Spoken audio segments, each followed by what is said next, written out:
Alhamdulillahirabbil alamin hamdan katsiran tayyiban mubarakan fih kama yuhibbu rabbuna wa yarda. Asyhadu an la ilaha illallah wahdahu la syarikalah lahul mulku wa lahul hamdu wa huwa ala kulli syai'in qadir. Wa asyhadu anna Muhammadan abduhu wa rasuluhu la nabiyya ba'dah.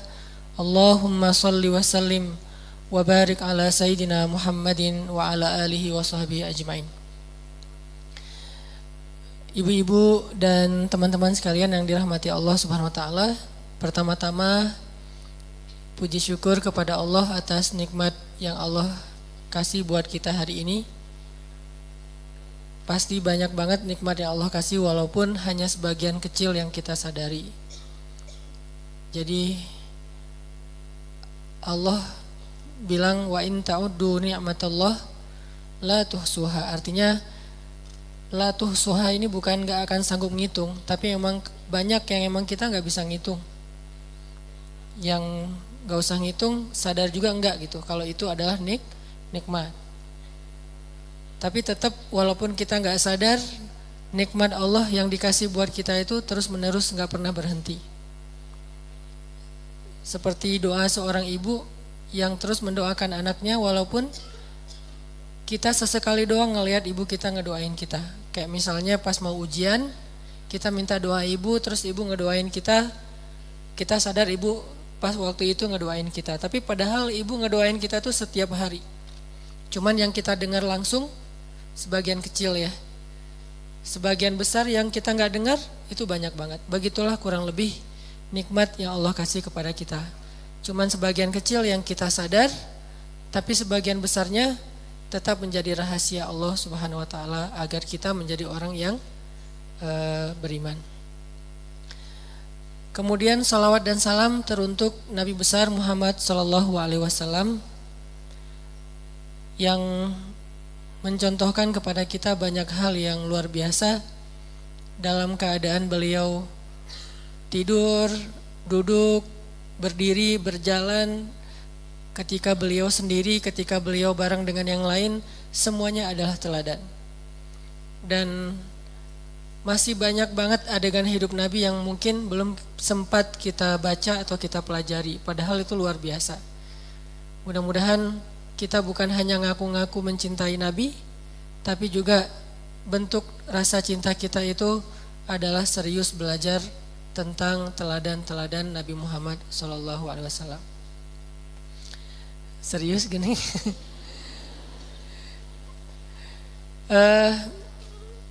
Ibu-ibu dan teman-teman sekalian yang dirahmati Allah, hari ini kita bahas satu bab yang penting dalam kehidupan sehari-hari kita, melawan ego.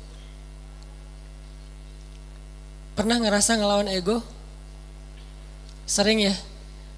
Pernah left group?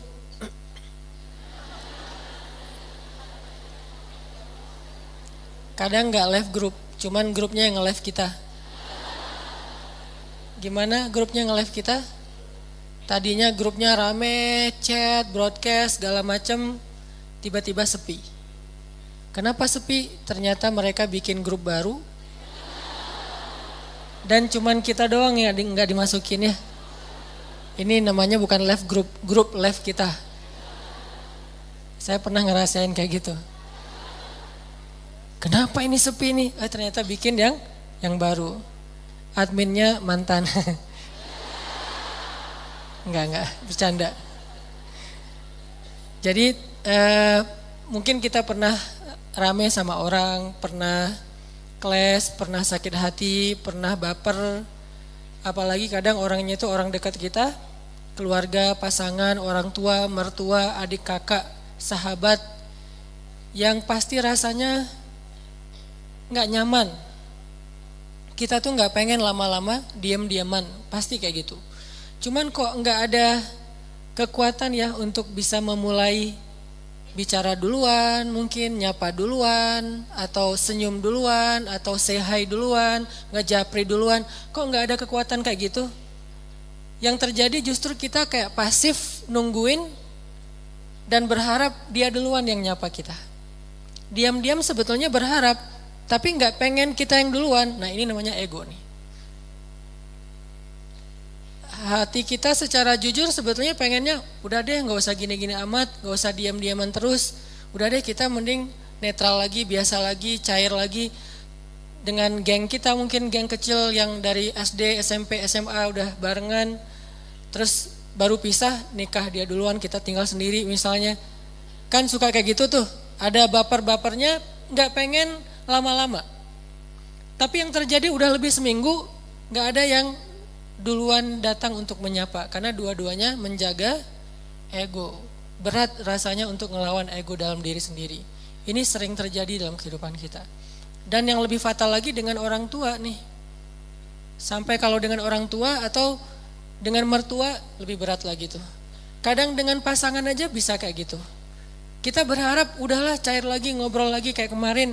Tapi ada rasa berat pengen yang duluan. Nah, gimana cara kita bisa menjaga melawan ego kita sehingga tetap bisa menjaga silaturahim, menyambung silaturahim, berdamai dengan orang-orang yang dekat dengan kita selama ini ketika ada masalah. Ini pembahasan yang luar biasa penting, walaupun mungkin kita udah pernah baca hadis-hadisnya, pernah dengar ceramah-ceramah tentangnya, setidaknya hari ini kita pengen refresh lagi semangat kita untuk melawan ego. Melawan ego itu dalam kehidupan kita tuh ada banyak macam, teman-teman. Pertama, melawan ego ketika kita harus mengakui kesalahan kita. Ini berat nih. Mengakui bahwa kita salah itu berat. Dan yang membuat kita sulit mengakui kesalahan kita, walaupun secara jujur di dalam hati kita nyadar kalau kita tuh salah tapi nggak pengen ngaku, itu pasti ego. Nah, ada satu kisah yang luar biasa, kisah ketika Nabi SAW selesai perang Khaybar.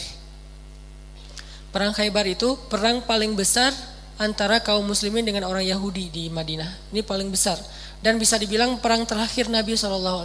Setelah itu udah kayak nggak ada lagi perang-perang yang sulit. Ini perang Khaybar. Perang Khaybar, setelah selesai perang, ada beberapa tawanan perang, salah satunya adalah calon istri Nabi orang Yahudi. Siapa namanya? Sofia. Jadi salah satu tawanan perang Khaybar itu adalah Sofia. Suaminya terbunuh dalam perang Khaybar, saudaranya terbunuh dalam perang Khaybar, ayahnya terbunuh dalam perang Khaybar, pamannya terbunuh dalam perang Khaybar, keluarga besarnya banyak yang terbunuh dalam perang Khaybar.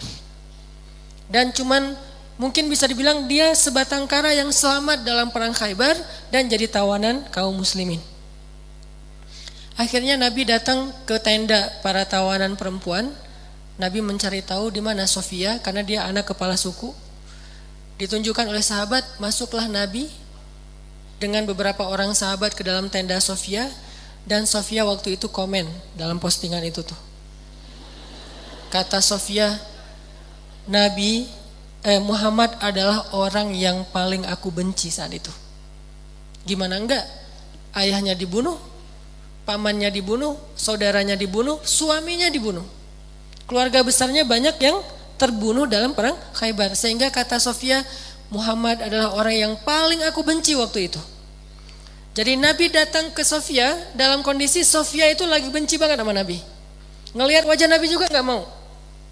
Apalagi nge-follow. Ngelihat wajahnya aja gak mau.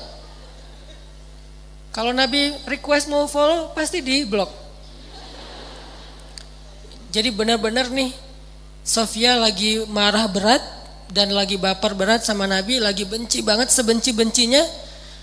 Dan lagi sedih sesedih-sedihnya. Gimana nggak sedih, kehilangan satu keluarga aja sedih, ini apalagi satu keluarga besar, termasuk orang yang paling penting dalam hidupnya, ayah dan suaminya. Apa yang dilakukan Nabi? Nabi datang minta maaf kepada Sofia.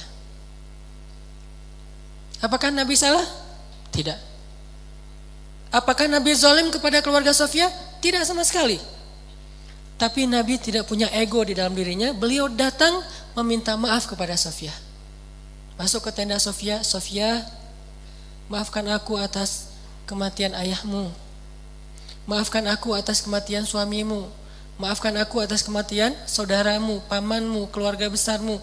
Kemudian Nabi menjelaskan apa yang sebenarnya terjadi. Aku udah ngasih kesempatan buat ayahmu, tapi beliau menolak. Beliau malah menyerang kami, beliau malah zalim kepada beberapa kaum muslimin dan seterusnya. Nabi menjelaskan, meminta maaf, menjelaskan, meminta maaf, menjelaskan, meminta maaf terus menerus sampai akhirnya luluh hati Sofia dan tiba-tiba Sofia menjadi jatuh hati kepada Rasulullah SAW. Lihat luar biasanya Nabi dalam meminta maaf. Bukan maaf ya, udah selesai pergi. Enggak. Beliau minta maaf sampai Sofia jatuh hati pada beliau. Itu gimana caranya tuh? Orang yang tadinya benci banget jadi cinta banget. Sehingga kata Sofia, beliau terus meminta maaf dan menjelaskan, meminta maaf dan menjelaskan, meminta maaf dan menjelaskan sampai akhirnya beliau menjadi orang yang paling aku cintai di muka bumi.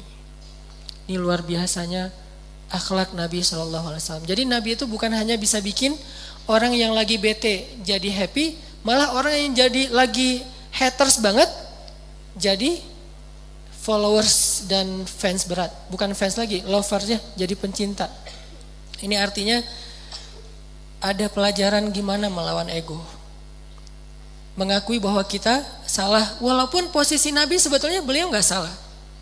Namanya perang pasti ada adu fisik segala macam.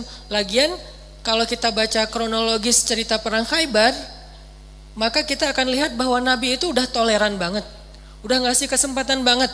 Udah ngasih banyak tawaran-tawaran yang gak harus perang deh. Udah kita damai aja. Tapi mereka gak mau. Akhirnya gak bisa dihindari terjadilah perang.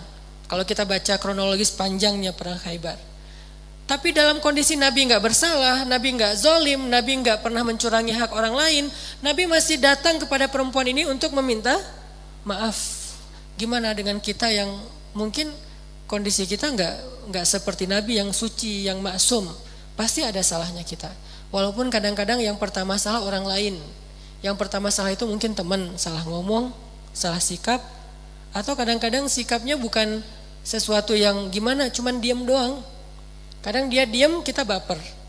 Akhirnya bapernya tuh berlarut-larut sampai keinget lagi yang dulu-dulu, jadilah diakumulasi jadi rame. Emang sih dia dari dulu tuh kayak gitu, dibawa yang dulu-dulu. Padahal katanya dulu udah dimaafin. Tapi masih dibawa lagi. Nah ini artinya kalau Nabi aja yang gak bersalah datang meminta maaf duluan. Dan meminta maafnya tuh gak sekali, berjam-jam loh. Kalau kata periwayat cerita itu berjam-jam Nabi minta maaf. Sampai membuat Sofia perlahan-lahan yang tadinya gak mau ngelihat, mulai ngelihat. Yang tadinya gak mau senyum, mulai matanya agak sedikit gak mau melotot lagi gitu.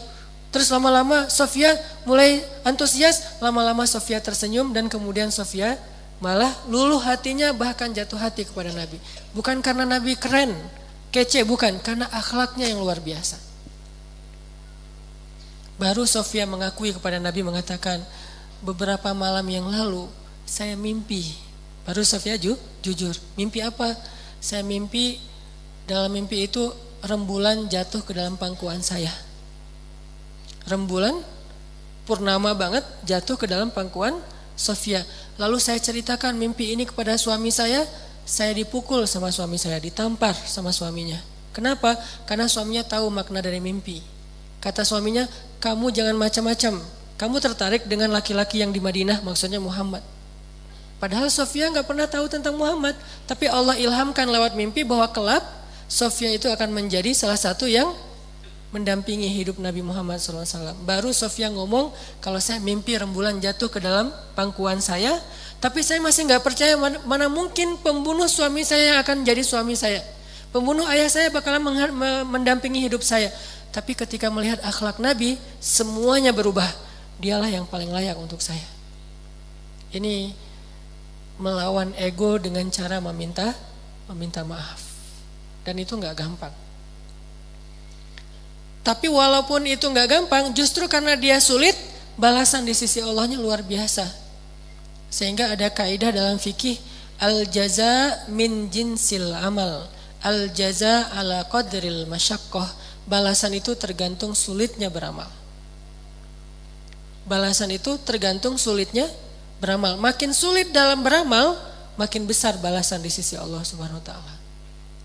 Jadi kalau kita ngerasa meminta maaf, mengakui kesalahan itu adalah hal yang berat, yang sulit, berarti itu ibadah yang luar biasa pahalanya.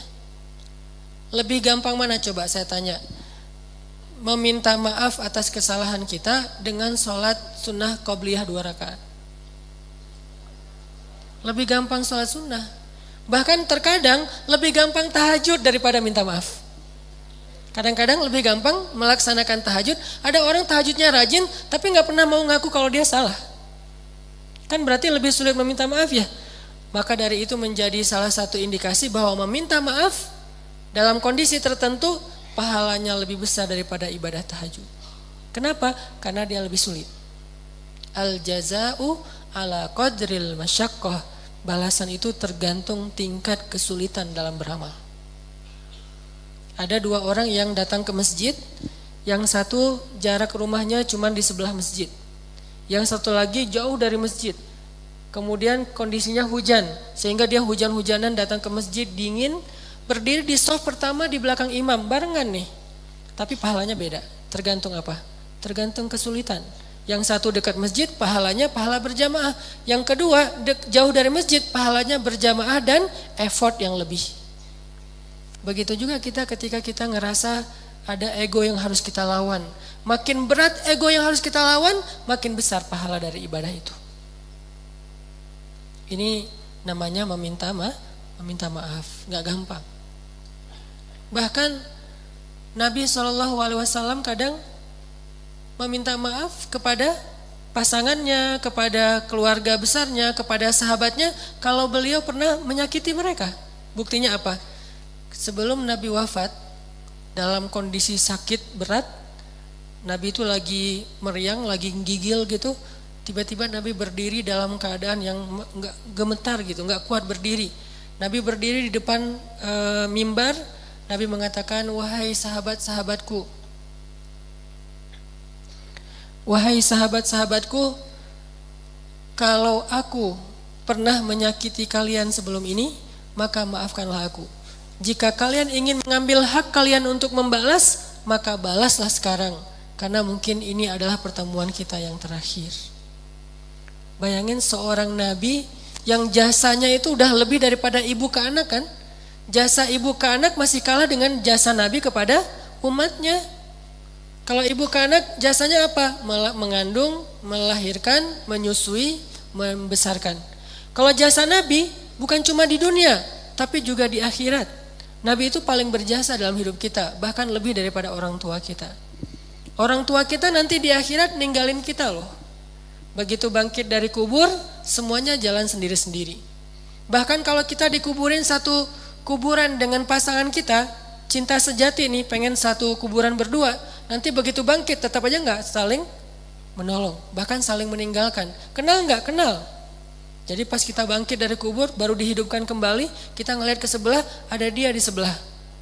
Itu pasangan kita banget tuh, bahkan bukan mantan, emang dia istri kita atau suami kita, nggak ada dendam gitu, masih ada rasa kasih sayang gitu. Bangkit dari kubur ngelihat pasangan kita, sama sekali kita nggak mikirin untuk menolong dia, pergi aja sendiri. Dia juga gitu, pergi sendiri. Yauma yafirrul mar'u min akhih wa ummihi wa abih wa sahibatihi wa bani likulli imri'in minhum yauma idzin sya'nun yughni.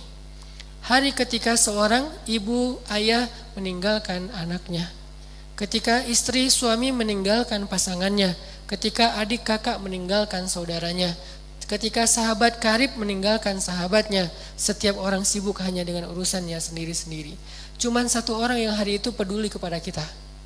Bukan ayah kita, bukan ibu kita, bukan istri kita, bukan suami kita, bukan guru kita, bukan sahabat kita, bukan geng SD kita, bukan teman satu grup sama kita, bukan siapapun. Terus siapa?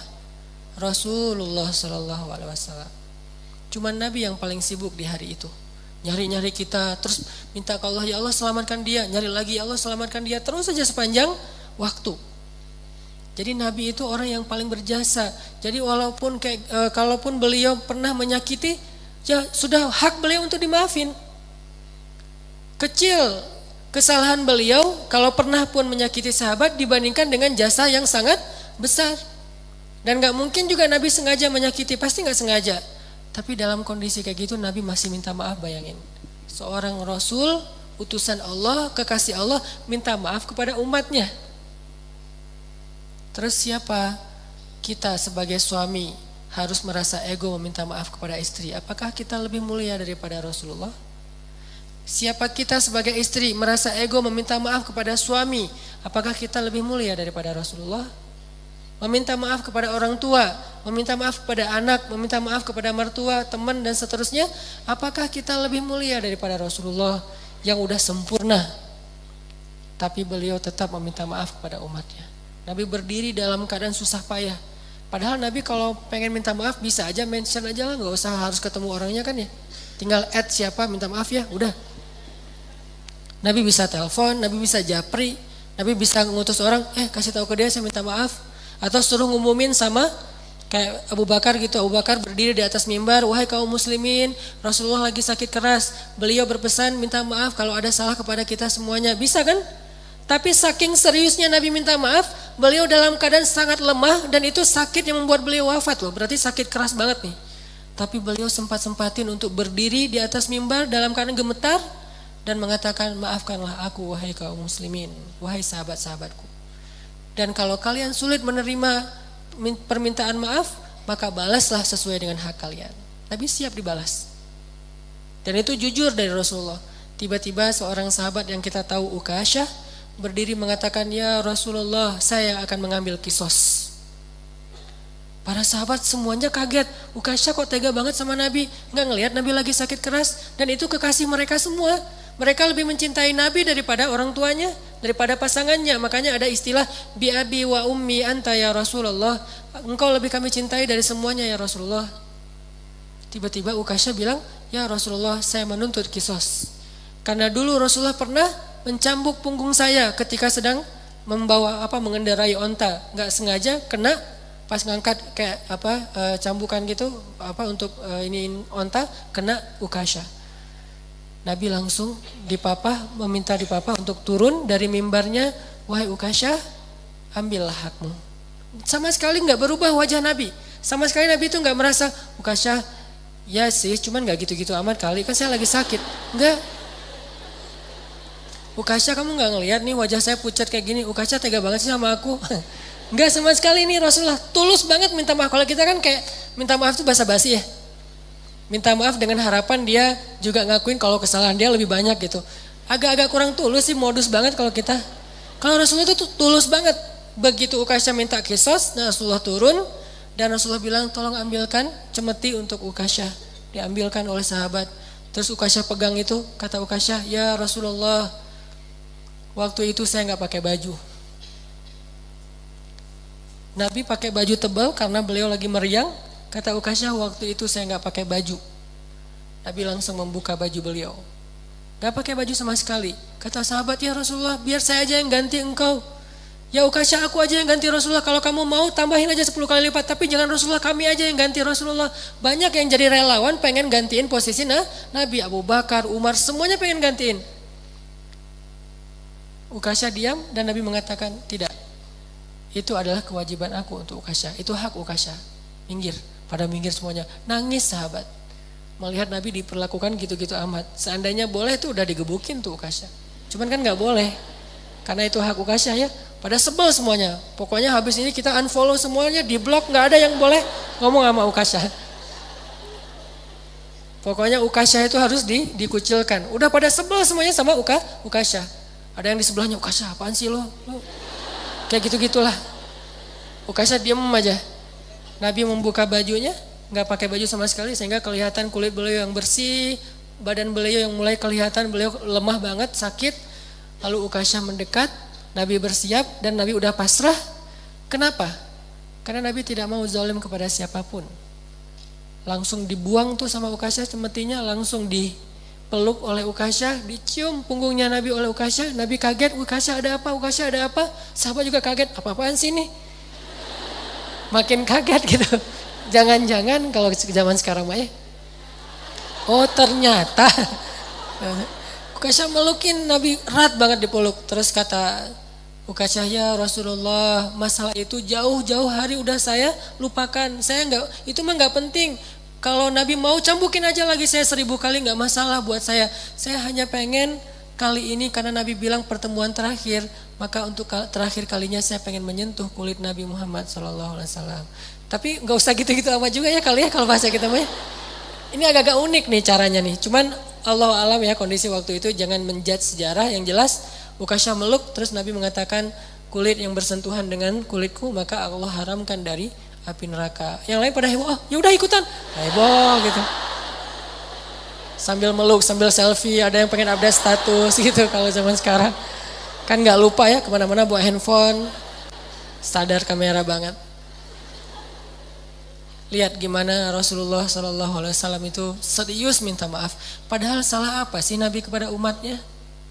Kalaupun ada juga nggak sengaja, lagian jasa beliau jauh lebih besar, tapi masih mau minta maaf. Dan minta maafnya itu bukan nunggu sembuh, bukan nunggu sehat. Dalam keadaan sakit keras juga beliau datangin orang untuk minta maaf. Artinya seandainya Ukasyah nggak ada di situ, Nabi datangin tuh rumah Ukasyah minta maaf. Bukan ditelepon, didatangin orangnya. Didatangin orangnya buat apa? Meminta maaf. Apa yang membuat Nabi begitu luar biasa bisa melawan ego beliau? Iman. Obat ego itu adalah iman. Karena beliau yakin semua yang terjadi di dunia ini nanti akan dipertanggungjawabkan nanti di akhirat. Dan di atas pertanggungjawaban itu ada satu hal lagi. Karena meminta maaf itu adalah salah satu ciri hamba yang dicintai Allah Subhanahu wa taala. Allah tuh cinta banget sama hamba yang senang meminta maaf, baik kepada Allah ataupun kepada manusia. Allah senang banget. Makanya ada istilah li'ajlika rabbi. Apa arti li'ajlika rabbi? Jadikan semua yang kita lakukan itu ini untukmu ya Allah. Kalau karena Allah agak-agak mainstream ya, bahasanya agak kurang berasa. Untukmu ya Allah. Jadi kita meminta maaf, kenapa saya harus melawan ego saya minta maaf? Ini untukmu ya Allah, saya meminta maaf. Ini untukmu ya Allah, saya memaafkan. Ini untukmu ya Allah, saya menahan amarah. Ini untukmu ya Allah, ini untukmu. Semua yang kita lakuin dalam kebaikan-kebaikan di dunia tuh, coba kita niatkan, ini untukmu ya Allah. Kalau bukan karena engkau, saya nggak akan sanggup melakukan ini. Jadi bukan untuk suami, bukan untuk teman, bukan untuk orang tua, mertua, bukan untuk orang lain, tapi untuk Allah. Coba niatkan itu, insya Allah akan lebih ringan. Kadang-kadang yang buat kita ego dan ngerasa berat itu kan ngerasa bahwa ini untuk orang itu ya. Udah dia jahat ke saya terus saya maafin, enak banget. Kalau untuk dia kita ngerasa agak-agak kayak rugi gitu. Tapi kalau untuk Allah, ini untukmu ya Allah. Saya melakukan hal yang berat kayak gini. Niatkan untuk Allah bukan untuk orangnya. Maka insya Allah, Allah akan melapangkan dada kita. Minta maaf. Terus ada lagi kisah serius dalam meminta maaf tuh. Kalau kita baca sejarah sahabat ya teman-teman, ternyata sahabat Nabi itu sesoleh apapun tetap aja ada cerita clash di antara mereka, baper-baperan, terus ada yang kayak diem-dieman, ada yang putus kontak, ada yang di-reject, berkali-kali telepon di-reject, ada aja kisah kayak gitu di zaman dulu. Walaupun mungkin analoginya analogi kekinian, tapi kayak gitu adegannya ada di zaman dulu. Padahal mereka orang soleh. Cuman bedanya mereka sama kita apa? Recovery-nya gampang. Setelah baper, mengobati bapernya itu lebih cepat daripada kita. Kalau kita baper lama. Kalau mereka baper sebentar langsung recovery. Jadi ada kisah antara Abdullah bin Zubair dengan Muawiyah bin Abi Sufyan. Abdullah bin Zubair ini salah satu sahabat Nabi yang kalau sholat paling lama loh. Saking lamanya dia sholat sampai merpati hinggap di atas kepala Abdullah bin Zubair. Jadi kalau dia sholat duha tuh, merpati hinggap di atas kepalanya, dikirain itu batu. Saking lamanya berdiri tuh. Merpati kan gak mungkin hinggap di atas kepala kita kalau kita berdirinya baru setengah jam ya. Masih curiga, nih manusia, enggak, patung, manusia, patung. Masih debat gitu kan di antara merpati teh. Pas udah lama beberapa jam merpati jadi ragu. Kata saya juga dia patung bukan manusia. Buktinya dari tadi gak gerak-gerak. Kalau gerak kedip aja itu dia yakin ini manusia nih. Saking khusyuknya sholat Abdullah bin Zubair sampai seolah-olah gak berkedip. Jadi gak melotot juga sih, karena kalau melotot gak berkedip kan berat ya. Ngelihat ke bawah tapi gak berkedip.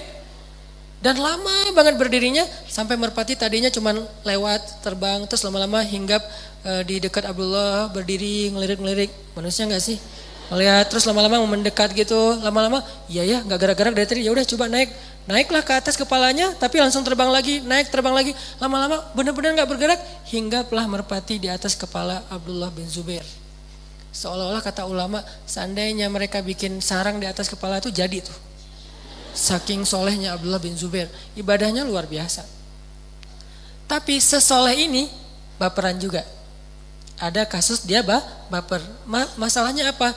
Jadi Abdullah bin Zubair punya kebun yang berdampingan dengan kebunnya Muawiyah bin Abi Sufyan. Nah, pekerjanya Muawiyah tuh sering salah ngambil buah yang jatuh dari kebun Abdullah. Jatuh ke seberang diambil. Atau pas lagi kayak kan ada batasnya tuh, kurang lebih lah kayak gitu-gitu.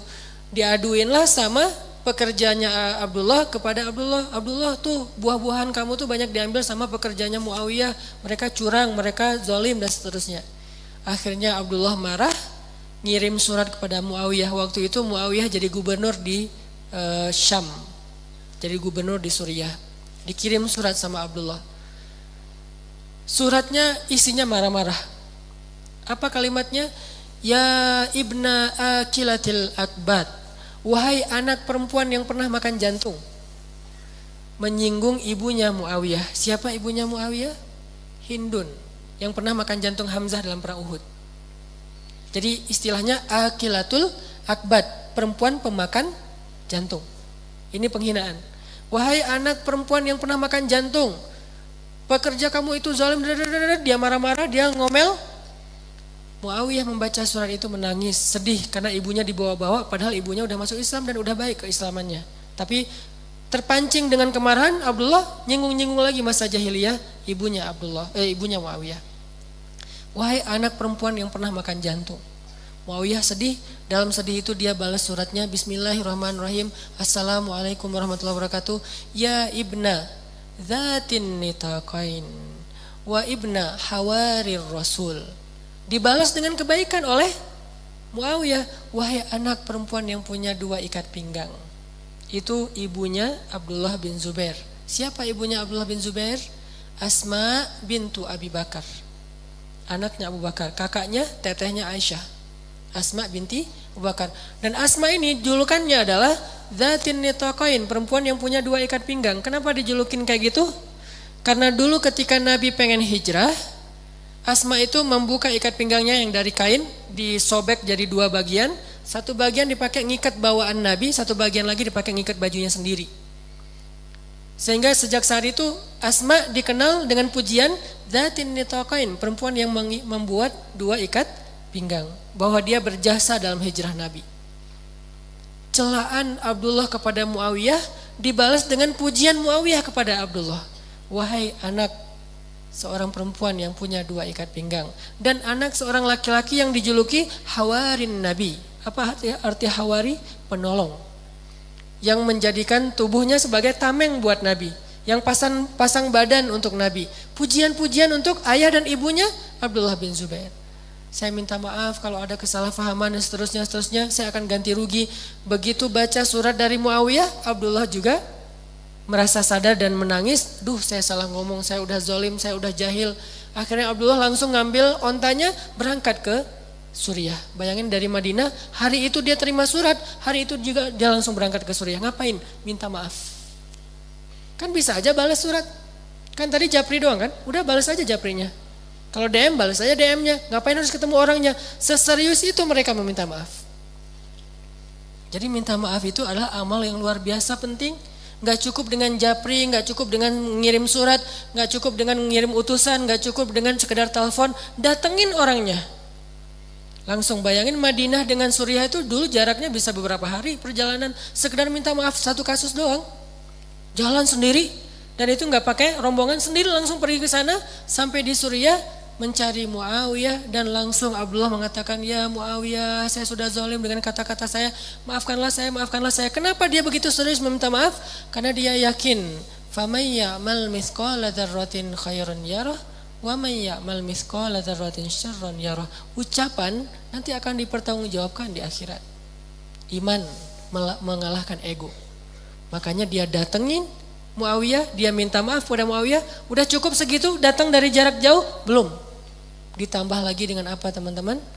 Abdullah mengatakan, sebagai bentuk keseriusan saya meminta maaf wahai Muawiyah, saya hadiahkan seluruh kebun saya itu untuk kamu. Ini seriusnya minta maaf. Gak cukup dengan dia datangi dari jauh, malah dia tambahin lagi dengan bentuk hadiah satu kebun kurma yang sangat luas. Ini namanya orang yang beriman. Jadi salah satu ciri orang yang beriman itu bisa ngelawan egonya dalam hal yang paling berat, karena dia yakin gimana pun beratnya memaafkan, lebih berat nanti pertanggungjawabannya di akhirat. Jadi lebih mending saya beresin di dunia deh daripada nanti diberesin di sidang Allah di akhirat, lebih berat lagi. Walaupun berat nih, tapi ada yang lebih berat. Lebih berat nanti kita bermasalah di hadapan Allah itu lebih berat daripada kita bermasalah di dunia. Itu iman yang mengobati rasa ego dalam hati mereka. Itu yang pertama. Yang kedua, ego untuk memaafkan. Kalau yang pertama ego meminta maaf, ini aja berat. Yang kedua lebih berat lagi nih, ego memaafkan. Cuman insya Allah kalau orang yang datang meminta maaf itu kayak Nabi, siapa yang gak akan memaafkan? Kalau yang datang meminta maaf itu kayak Abdullah, sampai ngehadiahin satu kebun, siapa sih yang sulit untuk memaafkan ya? Masalahnya kadang-kadang kita dua-duanya nih ego nih, yang ngerasa bersalah, minta maafnya asal-asalan, gak serius, gak kayak Nabi ngebujuk sampai Sofiyah yang marah jadi malah cinta kepada Nabi. Kan itu berarti usaha Nabi luar biasa ya. Kalau kita kan kadang-kadang minta maaf cuma satu kata, udah maaf, udah gitu doang kan. Kalau Nabi, maafin ya Sofiyah, maafin ya, maafin, sampai Sofiyah akhirnya jatuh hati kepada Nabi. Abdullah, maafin ya Muawiyah, saya hadiahin nih kebun saya, saking seriusnya minta maaf. Gitu cara minta maaf. Yang melawan ego, bukan sekedar udah maafin ya, udah sekedar enggak, benar-benar dia serius dan merasa harus menebus kesalahannya. Ini namanya meminta maaf. Kalau orang minta maafnya kayak gini, maka bagi yang merasa terzalimi juga akan lebih ringan memaafkan. Bagaimana kalau orang yang minta maaf ke kitanya enggak serius-serius amat, enggak kayak Nabi, enggak kayak Abdullah, enggak kayak cerita-cerita yang lain. Gimana cara kita memaafkan dia padahal kita ngerasa dia kayak belum serius meminta maaf, bahkan belum meminta maaf. Ada juga kisah yang luar biasa. Saya baca kisah ini malah merasa malu kepada diri sendiri dan menangis.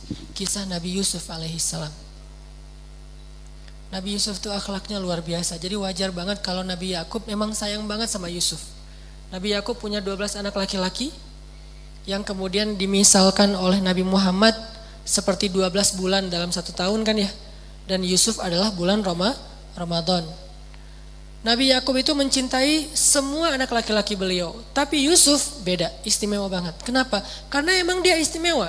Akhlaknya tuh di atas rata-rata.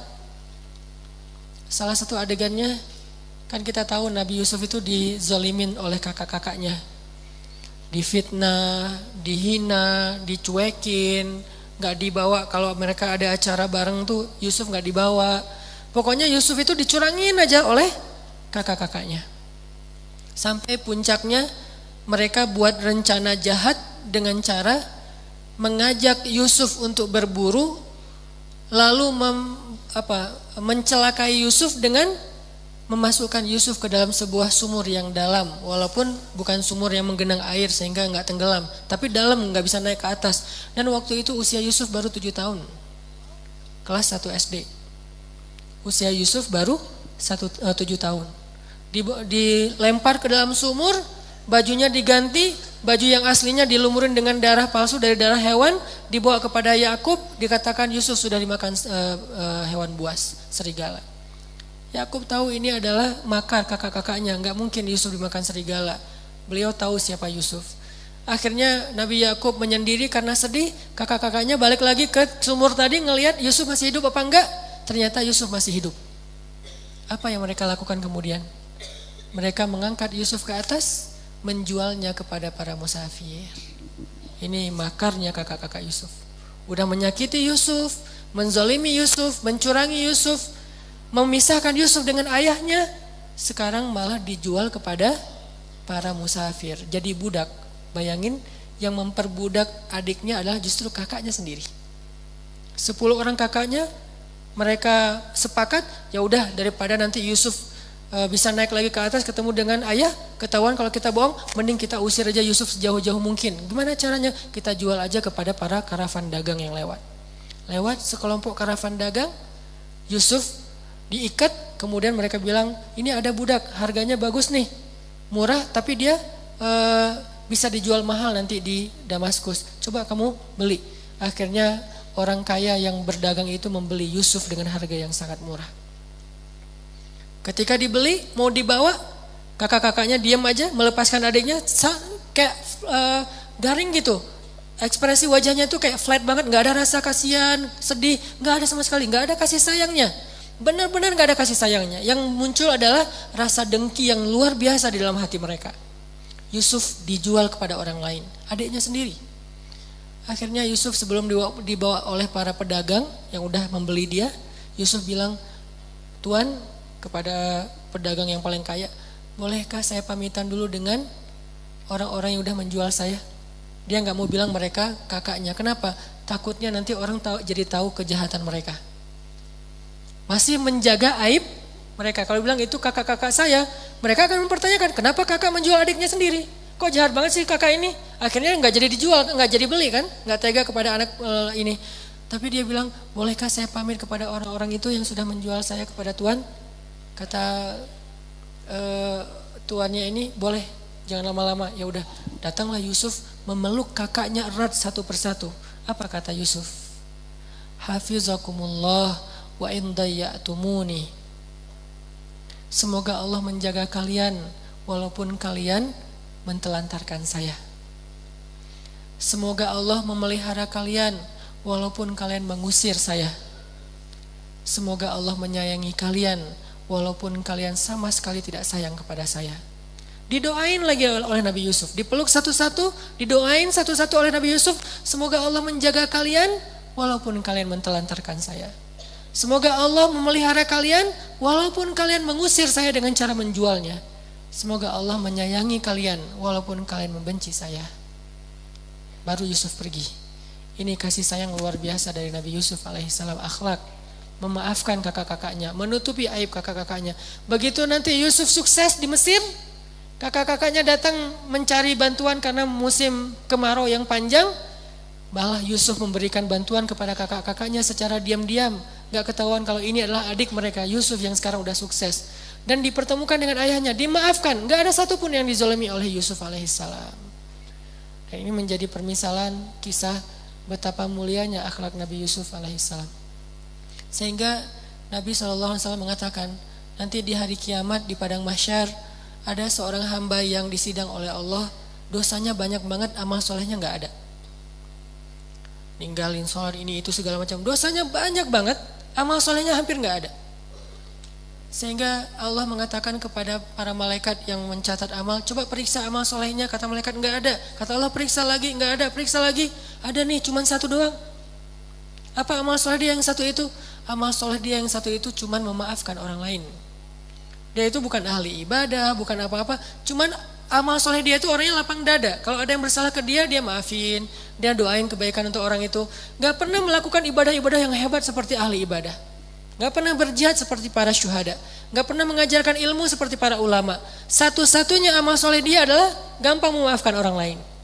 Sehingga kata Allah kepada para malaikat, masukkanlah dia ke ke surga. Sebagaimana dia memaafkan saudaranya, begitu juga aku sudah memaafkan semua kesalahan-kesalahannya. Ini kan modal banget nih. Makanya disebutkan al-jaza min jinsil amal. Balasan itu sesuai dengan jenis amal. Kalau kita maafin orang lain, Allah maafin kita. Kalau kita sulit banget memaafkan kesalahan orang lain, Allah juga akan mempersulit memaafkan kita. Jadi dosa kita tuh lama diampuni. Gara-gara apa? Kita juga lama memaafkan kesalahan orang lain. Sehingga hanya dengan satu amalan memaafkan orang, sering tuh, gak sekali doang. Berkali-kali orang bersalah ke dia, berkali-kali dia maafin orang itu, maka Allah SWT juga melihat dosanya banyak emang, tapi kan dia pemaaf, maka Allah juga lebih pemaaf daripada dia kepada kesalahan-kesalahannya. Ini teman-teman yang dirahmati Allah SWT, memaafkan yang luar biasa pahalanya di sisi Allah. Belum lagi nanti Nabi SAW bersabda,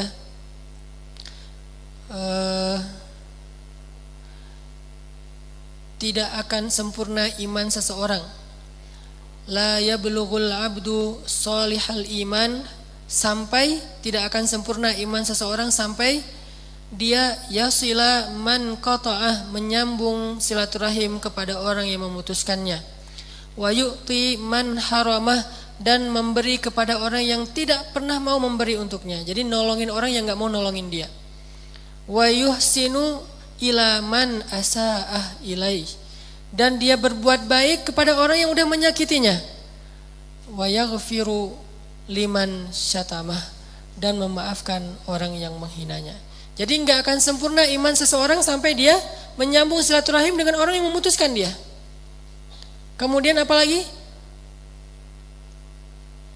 Memberikan bantuan kepada orang yang tidak pernah membantu dia. Jadi dulu ketika dia minta bantuan, orang itu nutup pintu rumahnya, gak mau bantu sama sekali. Sekarang begitu orang itu butuh bantuan, dia membantunya. Ini artinya membalas satu keburukan dengan kebaikan. Itulah puncak dari keimanan seseorang hamba. Membalas keburukan dengan kebaikan, itulah puncak dari keimanan. Sehingga Nabi Yusuf alaihissalam disebut mukmin sejati karena beliau mampu membalas keburukan kakak-kakaknya dengan doa-doa dan akhlak yang sangat baik. Ini melawan ego. Apa yang membuat kita mampu melakukan ini? Balik lagi kepada iman. Man kana yu'minu billahi wal yaumil akhir falyusil rahimah. Siapa yang beriman kepada Allah dan hari akhir, hendaklah dia menyambung silaturahim. Pertanyaannya, apakah kita tetap harus menyambung silaturahim dengan mantan?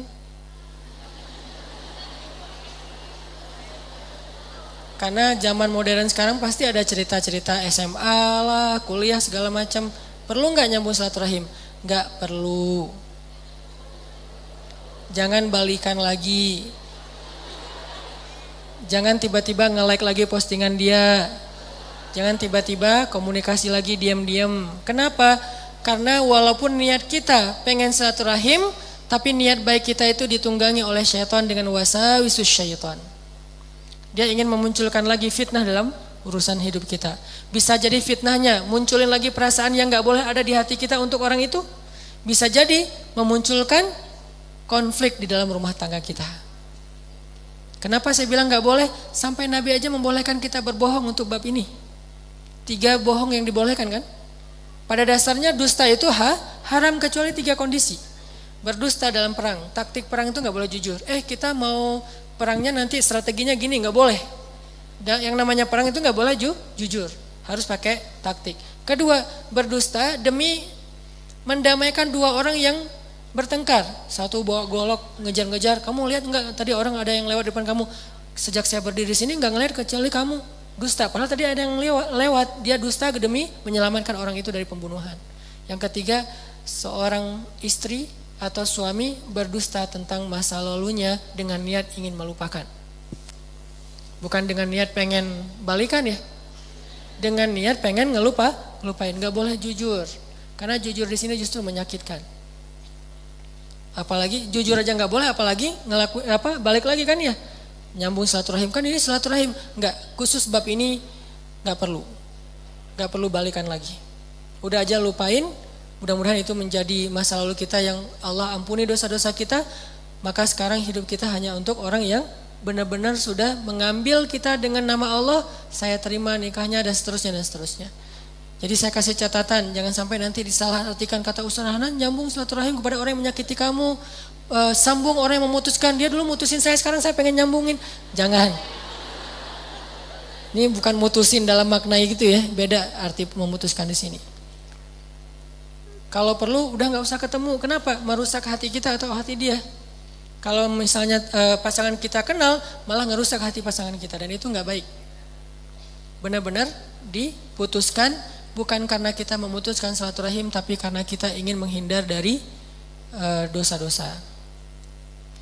Kemudian ada lagi cerita dari Imam Syafi'i. Ini akhlak Imam Syafi'i. Imam Syafi'i juga di masa hidupnya tuh banyak haters. Sesoleh Imam Syafi'i juga ada haters. Jadi followers Imam Syafi'i itu bukan cuman karena pengen belajar kepada beliau, haters beda mazhab.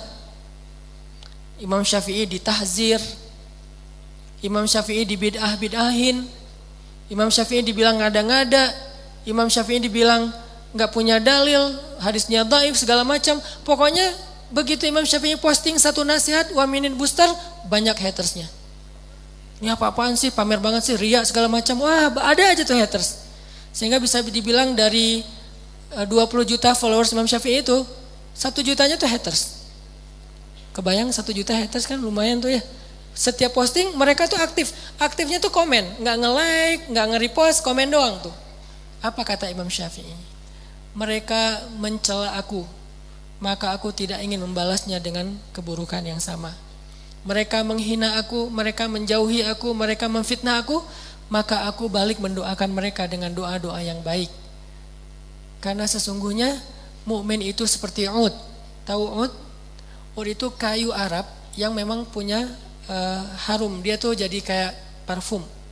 Orang Arab tuh kan ada 2 parfum ya, parfum cair sama parfum yang dibakar kan kayak dupa gitu kan. Nah, yang dibakar itu namanya kayu ud. Jadilah seperti kayu ud yang makin dibakar makin mengeluarkan asap yang harum. Itulah perumpamaan mukmin. Makin dibakar dengan celaan, dibakar dengan akhlak yang tidak baik, dibakar dengan berbagai macam tuduhan-tuduhan, dia makin harum. Kalau nggak dibakar nggak ketahuan harumnya, kecuali kita cium dari jarak dekat. Begitu dibakar jadi harum. Itulah mukmin. Kalau kita mau jadi mukmin sejati, jadilah ud, jadilah kayu yang harum. Ketika dibakar, asapnya memberi keharuman satu ruangan. Makin dibakar, makin harum. Jadi dia memberikan keharuman dan kebaikan untuk orang lain dengan cara apa? Mengorbankan dirinya sampai habis kayunya terbakar. Subhanallah, inilah yang disebut dengan mukmin. Makanya orang yang kayak gini teman-teman, ketika kita dalam kondisi-kondisi yang seperti ini difitnah, kita baper, kita sedih, itu kondisi kita yang paling dekat sama Allah. Kalau kita bersabar, justru Allah tuh ngedukung kita banget. Tapi kalau kita kepancing, Allah gak akan ngedukung kita. Karena ada kisah di zaman Nabi lagi lewat di sebuah pasar. Namanya di pasar kan ada aja orang bertengkar ya. Kayak di Mesir itu suka aja di Damri itu, kalau saya naik Damri, setiap hari saya naik Damri pasti ada yang bertengkar. Ya Humar apa segala macam. Humar itu celaan orang Mesir ke temennya, keledai. Kamu tuh keledai segala macam, marah-marah, teriak-teriak. Terus nanti orang di sebelahnya ngedamain dengan bilang sallu ala Nabi, selawat kepada Nabi. Akhirnya dia diam, sallallahu alaihi wasallam. Itu cara mereka ngedamain. Suruh salawat. Kadang-kadang juga lagi marah-marah gitu, ngomel-ngomel, sebelahnya bilang sallu ala Nabi, dia salawat tapi marah juga, sallallahu alaihi wasallam, lanjutin lagi marahnya. Ada yang kayak gitu, ada yang tenang, dimarah-marahin, dipanggil keledai segala macam, dia jawab apa? Emangnya ada keledai selain engkau di sini? Dia bilang, ya keledai kamu. Emangnya ada keledai lain selain kamu di sini? Enggak ada. Ada. Sama aja jawabannya. Kan ini menjebak ya. Kalau dia bilang nggak ada berarti dia keledai. Kalau dia bilang ada, dia juga termasuk keledai. Akhirnya dia bingung, orang pada ketawa satu bus gitu-gitu. Banyak pokoknya kejadian-kejadian orang bertengkar di Damri kalau di Mesir itu banyak. Terutama bulan Ramadan. Karena orang Mesir itu nggak tahan lapar. Jadi kalau siang puasa itu pasti yang bertengkar itu 2 kali lipat lebih banyak kasusnya. Cuman hebatnya mereka bertengkar itu cuman mulut doang, nggak sampai baper di hati. Setelah itu ketawa-ketawa lagi, sampai ada cerita tetangga bacok-bacokan pakai parang itu berdarah-darah setengah jam kayak gitu. Setelah setengah jam saya lihat mereka udah pelukan, ketawa-ketawa, ngopi di depan apartemen gitu. Lah, ini masih berdarah loh, sambil diperban sambil ngopi. Ini orang Mesir. Jadi hati sama sikapnya tuh beda. Sikapnya tuh udah bacok-bacokan, hatinya masih saling mencintai gitu. Nah, ini agak-agak unik nih. Itu terjadi loh di Mesir. Nah, artinya di zaman Nabi itu, Nabi lagi jalan lewat pasar, tiba-tiba Nabi ngelihat 2 orang lagi berselisih. Cuman yang satu ngomel, yang satu diam. Nabi langsung berhenti, ngeliatin dari jauh. Yang satu ngomel terus, yang satu diam aja sambil tersenyum, diam. Makin disenyumin, makin dia ngomel, makin menjadi-jadi kan. Kok kamu senyum sih nggak marah? Pokoknya ngomel terus. Ya, diam aja. Nabi memperhatikan dari jauh sambil tersenyum. Mulut beliau komat kamit. Lama-lama nggak tahan juga nih yang diomelin. Tadinya awalnya tersenyum, lama-lama dia mulai tegang, lama-lama dia cemberut, lama-lama kepancing lah dia bales. Udah mungkin berapa lama diomelin, akhirnya dia bales. Begitu dia bales, Nabi langsung diam, Nabi langsung pergi, wajah Nabi tidak suka. Sahabat yang ikut bareng Nabi nanya, ya Rasulullah kenapa, ada apa? Kata Nabi, tadi ketika dia diam saat diomelin, ketika dia tersenyum, dia bersabar, malaikat ngedoain dia loh di sebelahnya. Jadi kalau kita ada dua orang yang lagi bertengkar nih, yang ngomel itu di sebelahnya ada setan. Ya terusin, dikomporin sama setan tuh, jadi cheerleadernya gitu. Di sebelahnya yang ngomel. Di sebelah orang yang diomelin kalau dia sabar, di sebelahnya tuh ada malaikat. Sabar ya, udah dipuk sama malaikat teh. Cuman kita nggak ngerasa doang tuh, bener-bener malaikat tuh gini-giniin loh. Sabar ya, semoga Allah merahmati kamu, semoga Allah mengampuni dosa kamu. Gitu banget loh malaikat, cuman nggak ngerasa. Kalau ngerasa pasti kita kabur. Jadi ada dua makhluk di sebelah orang yang bertengkar. Di sebelah yang ngomel ada jin, setan. Di sebelah yang diomelin kalau dia sabar ada malaikat yang ngedoain dia, ngapuk dia. Dan Nabi melihat, kan Nabi bisa ngelihat sesuatu yang gaib ya. Nabi ngelihat dan Nabi tersenyum. Nabi kagum kepada laki-laki yang tadi sabar. Tapi begitu dia kepancing, malaikat pun pergi meninggalkan dia dan Nabi juga pergi meninggalkan dia. Jadi teman-teman ketika kita rame diomelin orang di jalan, dimaki, dicela segala macam, kalau kita diam langsung dipuk-puk tuh sama malaikat. Dan puk-puknya malaikat tuh dua. Ya Allah rahmati dia, ya Allah ampunilah dia. Kita didoain oleh malaikat. Dan Allah menjatuhkan kasih sayangnya kepada kita. Menurunkan kasih sayang untuk kita. Selama kita berdiri dalam keadaan sabar. Begitu kepancing, malaikat langsung pergi. Gak suka dengan orang-orang kayak gini. Jadi malaikat tadinya udah seneng, udah mulai mention yang lain. Datang nih ada orang soleh nih pada ngumpul. Share location dong biar gua datang cepat gitu. Gak kesasar gitu. Pada ngumpul. Dan itu gak satu malaikat yang datang. Dikerumunin kayak kayak makanan yang kayak gula yang dikerumuni oleh semut. Jadi ada satu butir gula ditaruh di tengah, semut berdatangan tuh. Begitulah malaikat berdatangan kepada orang soleh yang sedang sabar, diam menghadapi omelan orang lain, sikap jahil orang lain. Datang berbondong-bondong malaikat mendoakan dia. Tapi begitu dia kepancing, semut itu langsung pada pergi. Begitu juga dengan orang yang ngomel. Orang yang ngomel itu seperti bangkai yang didatangi lalat. Jadi ada satu bangkai yang bau busuk, lalat langsung berdatangan. Begitu dia istighfar, lalat itu langsung pergi. Jadi dua-duanya didampingi oleh makhluk gaib. Yang satu oleh setan, yang satu oleh malaikat. Makanya ketika kita dalam kondisi dizolimi, itu kesempatan kita tuh untuk bisa mendapatkan kebaikan dari Allah, kebaikan dari malaikat. Bahkan kalau ada Nabi, kebaikan dari Nabi. Karena Nabi komat kami ternyata ngedoain juga. Kenapa Nabi ikut ngedoain? Karena Nabi ngelihat malaikat mendoakan. Nabi itu pokoknya ngegeng banget lah sama malaikat. Kan Nabi sama malaikat itu sering kayak nongkrong bareng gitu kan. Nabi itu sama Jibril teman-teman, itu kayak soulmate-an banget loh. Kan Jibril kalau turun menemui Nabi itu berwujud seperti seorang cowok keren. Fatamatsala laha basyaran sawiyan. Maka Jibril pun menjelma sebagai seorang laki-laki yang sangat sempurna. Nah, Nabi itu kalau misalnya Jibril telat datang, Nabi itu suka ngelihat ke langit. Jadi keluar dari rumah, lihat ke langit, mana ya kok nggak ada tanda-tanda Jibril datang gitu. Nggak ada tanda-tanda sama sekali.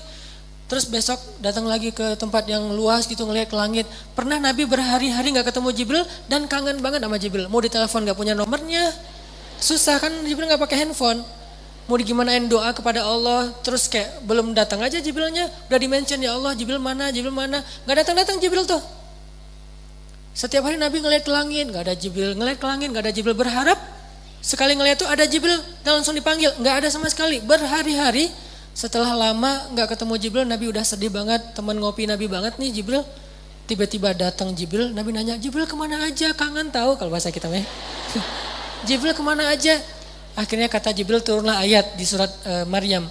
Wa ma natanazzalu illa bi amri rabbik. Ya Muhammad saya juga kangen, tapi sifat malaikat tidak melakukan sesuatu kecuali perintah Allah. Gimana pun Jibril kangen kepada Nabi, Allah nggak nyuruh beliau turun maka dia tidak turun.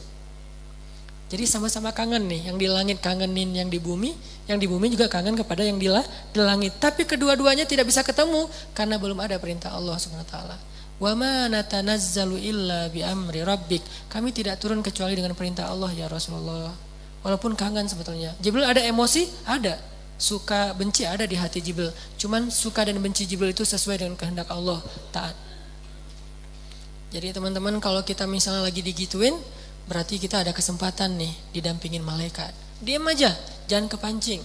Begitu kepancing, berarti kita harus langsung berimajinasi, oh aduh malaikat pergi nih. Ini kondisi kita memaafkan. Apalagi kalau kita udah maafin, lebih banyak lagi malaikat yang datengin kita. Langsung jadi selebgram langit tuh. Para malaikat langsung pada nge-repost, langsung pada ngomongin, kemarin tuh ada hamba Allah yang luar biasa loh. Dia itu dizolimi tapi maafin.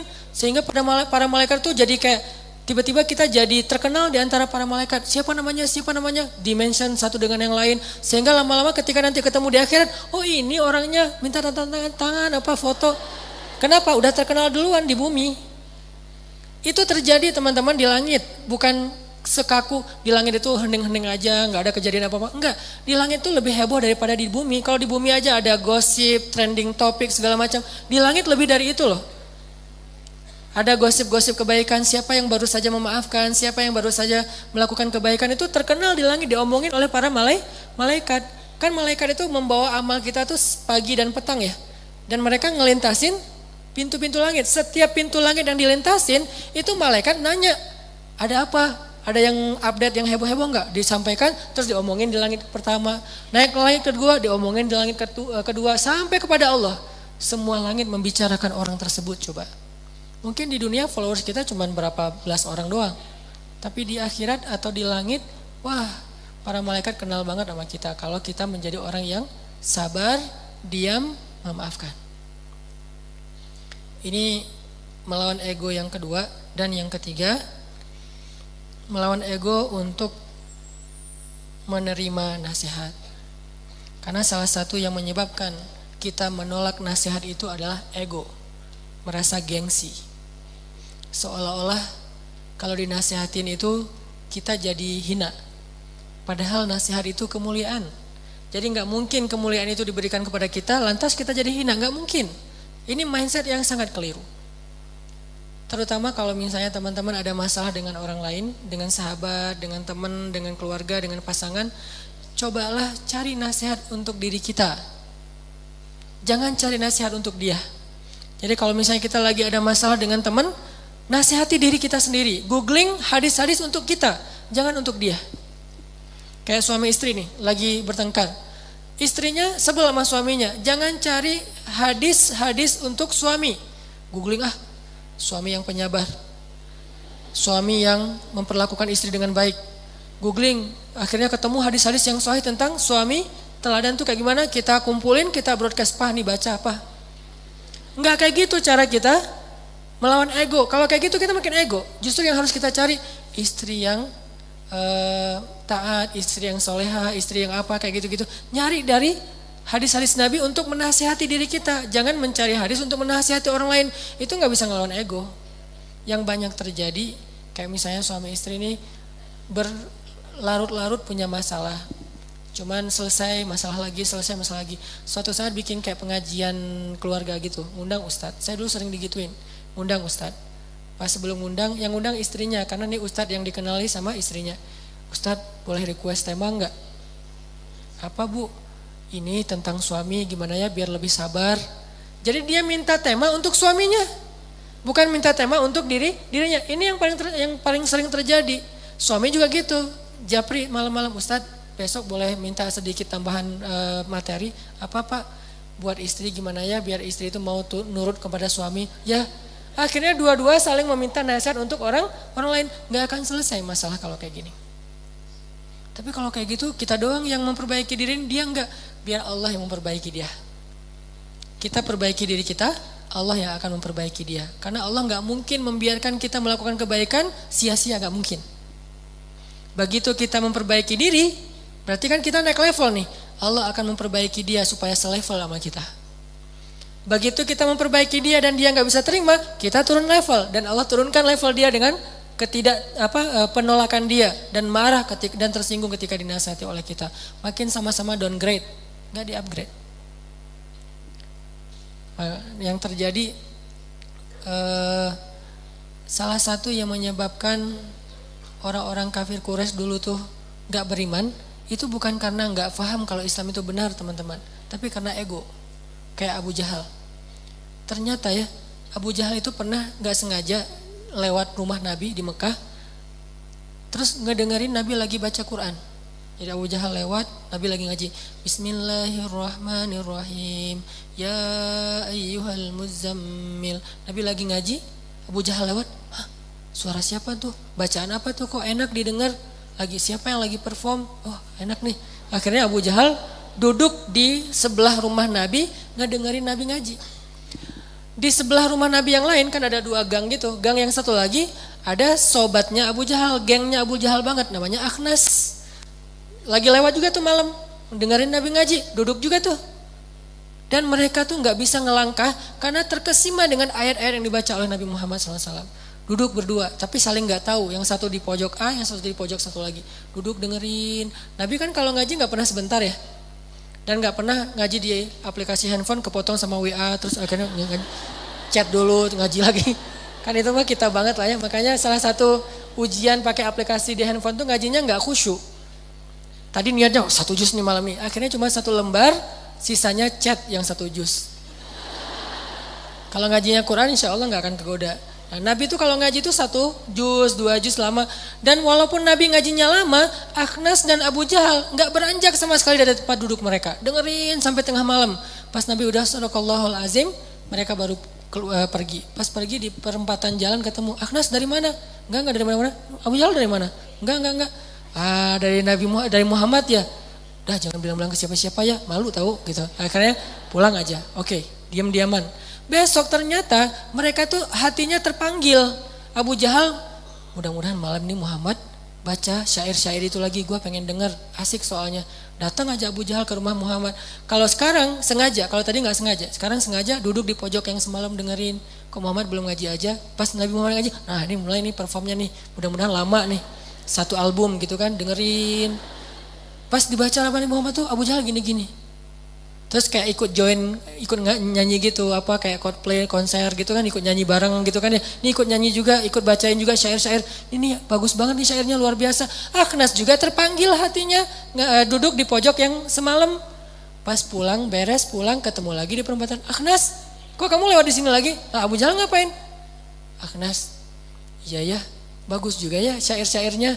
Ya gimana dong kita beriman aja? Jangan, kata Abu Jahal. Kenapa? Kalau kita beriman nanti apa kata orang-orang? Berarti Abu Jahal jadi pengikutnya Muhammad. Yang selama ini Abu Jahal itu adalah pemimpin kaum, sekarang malah jadi pengikut suatu pemimpin kaum. Gengsi. Itu yang menyebabkan Abu Jahal tidak beriman. Bukan dia nggak ngerti, dia ngerti banget kebenaran Islam. Buktinya dalam kesempatan yang lain pernah lagi tuh Abu Jahal terkesima dengan bacaan Nabi di surat An-Najm. Nabi lagi sholat depan Ka'bah, Allahu Akbar, terus baca. Waktu itu sholat boleh jahar walaupun siang.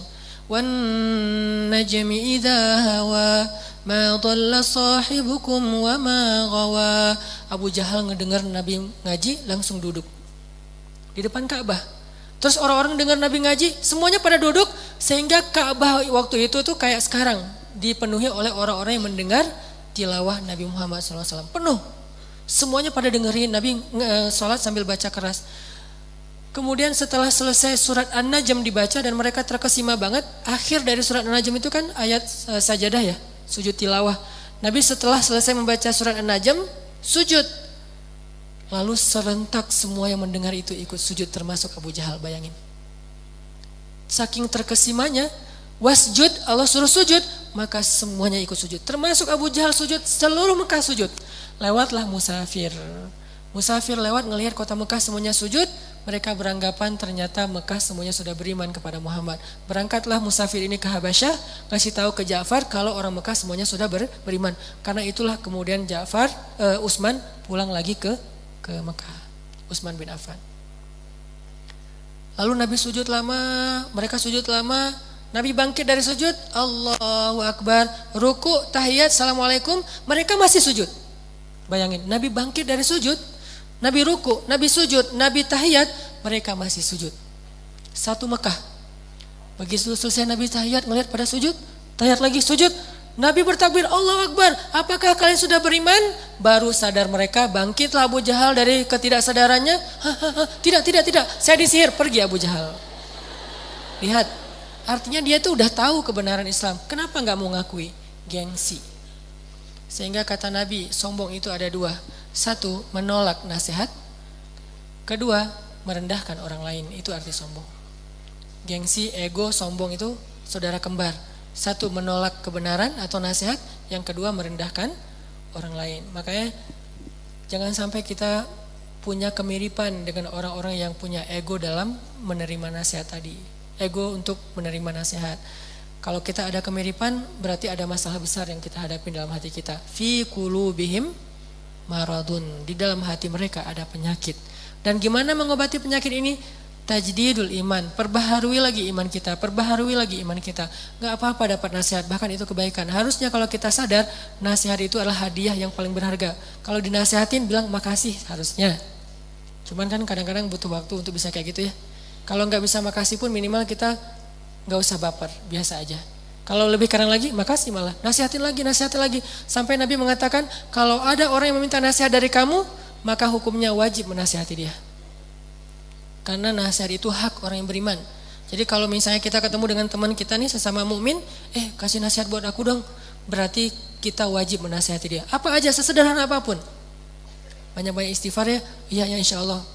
Dan yang orang yang menerima nasihat, ya kok gitu doang sih? Jangan gitu. Karena nasihat itu walaupun sederhana, tetap berharga.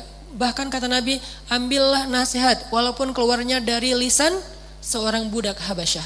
Kan sederhana banget kalau budak nasihatin, tetap ambil karena itu sangat berharga. Apalagi dari orang berilmu, dari orang tua, dari pasangan, dari sahabat yang lebih soleh dari kita, ambil. Dan jangan menolaknya. Mudah-mudahan udah ada berapa nih? 3 ya? 3 kasus dalam melawan ego ini bisa kita praktekin dalam kehidupan kita bermuamalah sehari-hari. Yang pertama, jangan malu untuk meminta maaf. Karena Nabi aja yang lebih soleh dari kita dan gak melakukan kesalahan fatal meminta maaf. Dan meminta maafnya itu gak cuman basa-basi, serius banget. Sampai membuat orang yang tadinya benci kepada beliau malah jatuh hati kepada beliau. Kedua, belajar memaafkan. Seperti Yusuf alaihissalam. Karena sesungguhnya memaafkan itu amalan yang paling berharga di sisi Allah nanti di akhirat. Kadang cuma dengan itu doang seseorang masuk surga. Walaupun dosanya banyak. Dan yang ketiga, ambil nasihat. Karena nasihat itu adalah sesuatu yang sangat berharga. Mudah-mudahan ini bermanfaat. Nanti kita kembangkan lagi dalam sesi tanya jawab insyaAllah. Barakallahu li walakum.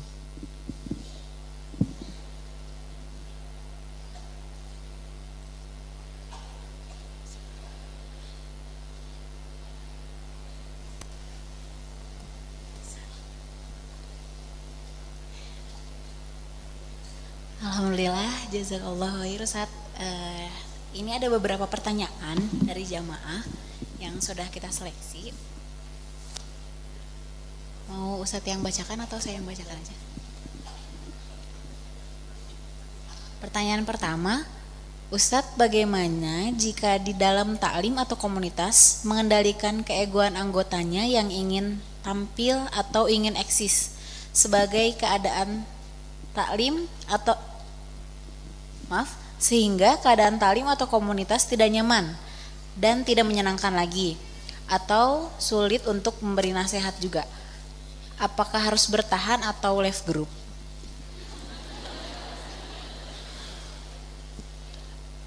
Left group itu jangan karena sakit hati. Left group itu jangan karena baper. Tapi left group itu karena gampang lobet. Karena kuotanya terbatas. Kalau alasannya jujur itu boleh. Tapi kalau baper, sakit hati segala macam, kayaknya ini alasan yang kurang berpahala.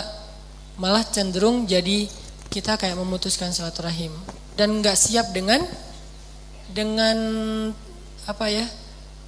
kekurangan orang lain. Dan Nabi bilang apa teman-teman? Al-mu'minul ladzi yukhalitun nas wa yasbir ala adahum khairun minal mu'minil ladzi lam yukhalitin nas wa lam yasbir ala adahum. Mukmin yang bergaul dengan banyak orang dan bersabar atas gangguan mereka lebih baik daripada mukmin yang tidak mau bergaul dengan siapapun dan tidak sabar atas gangguan mereka. Dua-duanya mukmin nih, cuman yang bergaul dan sabar itu lebih utama daripada yang tidak mau bergaul karena nggak sabar. Karena ketika kita bergaul dengan orang pasti akan banyak masalah-masalah yang gak nyaman di hati kita tuh pasti ada aja tuh. Kenapa? Karena kita berorganisasi, berjamaah, berkomunitas dengan manusia, bukan dengan malaikat. Kita ini kumpulan manusia, bukan kumpulan malaikat. Kumpulan malaikat aja ada perbedaan pendapat. Pernah malaikat beda pendapat? Pernah dengar ceritanya malaikat beda pendapat? Pernah, cuman kita nggak ngeh. Cerita ketika ada seorang pembunuh yang membunuh 100 orang, terus dia meninggal di tengah jalan, datang 2 malaikat beda pendapat kan? Yang satu bilang dia nih neraka nih, kata yang kedua enggak dia nih surga, kan dia udah tobat, tapi dia belum beramal, tapi kan udah tobat. Berbeda pendapat. Malaikat coba beda pendapat, nabi berbeda pendapat. Pernah 2 nabi dua-duanya beda pendapat. Siapa? Anak dan ayah lagi, Sulaiman dengan Daud. Dua-duanya nabi, dua-duanya satu keluarga, ayah dengan anak, tapi berbeda pendapat. Terjadi. Sahabat berbeda pendapat, terjadi juga. Suami istri berbeda pendapat, nabi dengan istrinya, terjadi. Dan itu manusia, dan itu realitas. Tidak perlu heran dengan hal-hal yang kayak gitu. Kalau kita cari nanti grup yang lain yang gak ada orang kayak gitu, pasti gak akan ketemu lagi yang kayak gitu. Kenapa ya semua grup ada yang kayak gini? Emang kayak gitu. Dan kita juga mungkin di sisi orang lain ada juga masalah, walaupun bukan masalah itu, ada masalah lain yang kekurangan kita. Toh kenyataannya kita punya banyak kekurangan. Jadi jangan left group gara-gara masalah kayak gitu. Tapi kalau left group, maaf ya, kuota saya terbatas, HP saya sering lowbat. Oke, ini masalah teknis. Ini masalah modal. Bukan masalah ini. Tapi kalau gara-gara baper kayaknya nggak tepat. Bersabarlah. Solusi yang kedua, kalau ini adalah organisasi dakwah, maka wajib tarbiyah. Wajib tarbiyah, karena yang bisa menetralisir potensi-potensi kayak gini atau meminimalisir adalah materi-materi tarbiyah. Tarbiyah itu apa? Ngaji dengan satu guru yang terkurikulum. Dan kurikulum untuk masalah gini ada di dalam materi tazkiyatun nufus. Dan itu penting banget, tazkiyatun nufus, membersihkan jiwa. Karena kalau kita nggak belajar membersihkan jiwa, ketemu orang lain yang ada adalah masalah baru. Alih-alih kita ngurus umat, malah sibuk dengan urusan di dalam internal kita. Jadi 2, 1 bersabar, jangan left group, jangan pecah, jangan bikin yang baru sendiri. Yang kedua, tarbiyah, itu solusi paling konkret dan penting. 2 itu. Berarti jawabannya dengan bersabar dan tarbiyah. Ya. Pertanyaan kedua, Ustadz, mengapa di kelompok kajian fitnah justru lebih besar? Bagaimana menyikapinya? Fitnah? Mungkin cobaan. Ustadz. Di kelompok kajian, saya rasa justru sebaliknya. Di kelompok kajian itu, kalau kita ada masalah menyelesaikannya lebih gampang. Kenapa lebih gampang? Karena kita sama-sama belajar. Kecuali niat kita bukan belajar. Kecuali niat kita kayak mungkin datang ke situ hanya sekedar ngisi waktu luang, hanya pengen ketemu temen, hanya pengen dapat entertain, hiburan dari ceramah mungkin. Tapi kalau niat kita benar-benar pengen belajar, saya yakin akan mudah sekali menyelesaikan masalah kayak gitu. Terjadi ya, nggak usah di zaman kita. Di zaman terbaik para sahabat aja terjadi. Sahabat-sahabat senior rame banyak kasusnya. Cuman tetap bisa diselesaikan. Saya nggak percaya kalau di kelompok kajian itu justru masalahnya lebih berat daripada di tempat kita reunian. Kayaknya enggak deh. Karena di kajian kan tadi kita sama-sama belajar Islam ya. Kalau reuni mungkin kita lagi datang dengan ada yang nunjukin status, ada yang datang dengan memperlihatkan, memamerkan kekayaannya, ngomongin tentang karir, itu kayaknya lebih gampang deh untuk bisa bikin kita baper. Tapi kalau kajian yang diomongin apa? Ayat, hadis, nasihat, iman, akhirat, mau kelas dari mana? Kecuali datang ke kajian yang diomongin materi reuni. Jadi forumnya kajian, kontennya reuni beda. Tapi kalau forumnya kajian, kontennya kajian, insya Allah nggak akan sampai terlalu berat lah. Sehingga kita coba jaga adab-adab. Nah ini solusinya adalah jagalah adab-adab majelis ilmu. Belajar nanti adab majelis ilmu itu apa aja, sampai masalah yang sepele kayak misalnya kalau kita datang ke majelis ilmu, kalau bisa terutama buat kalau misalnya kita nggak campur laki dan perempuan, berwudu, kemudian sholat sunnah 2 rakaat, kemudian pakai parfum, kemudian kalau misalnya laki-laki nih ya pakai parfum dan saling membagi-bagi parfum gitu. Kenapa? Karena majelis ilmu itu taman-taman surga dan disunnahkan wangi khusus buat laki-laki. Kalau perempuan nanti beda-beda lagi nanti mazhabnya. Yang jelas adabnya sampai segitu. Belum lagi nanti dengarkan kajian itu dengan niat bahwa saya ingin memperbaiki diri, bukan mendengar kajian dengan niat untuk mendapatkan satu dalil baru menjudge saudara kita.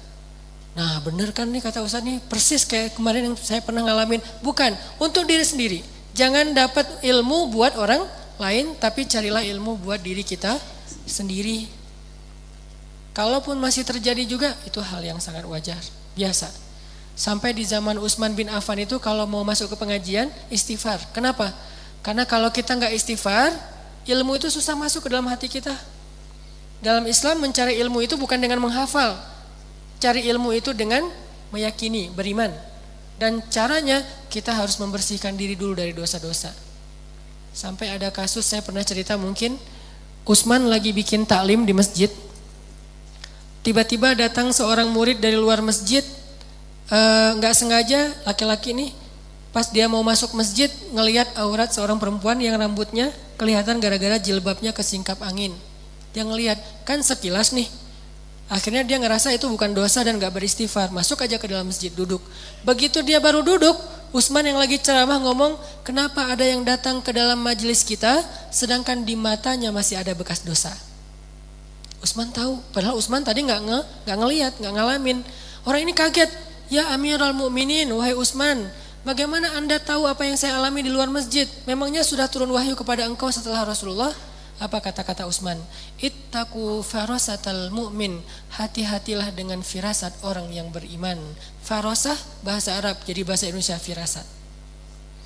Orang beriman yang hatinya bening itu punya kepekaan yang luar biasa. Makanya kadang-kadang saya kalau di Mesir dulu tuh ketemu dengan ulama agak-agak khawatir, ketahuan dosa-dosanya. Duh, ntar dia sebutin dosa saya gimana nih? Ya udah nggak jadi ke ulama gitu ya. Karena orang beriman itu peka, tahu banget. Kalau teman-teman baca sejarah pernikahannya Abdullah dengan Aminah, bapak dan ibunya Rasulullah, itu luar biasa loh. Jadi Abdullah waktu itu, kan Abdullah itu salah satu anak muda favorit di kota Mekah ya. Abdullah lagi jalan bersama ayahnya pengen ngelamar Aminah.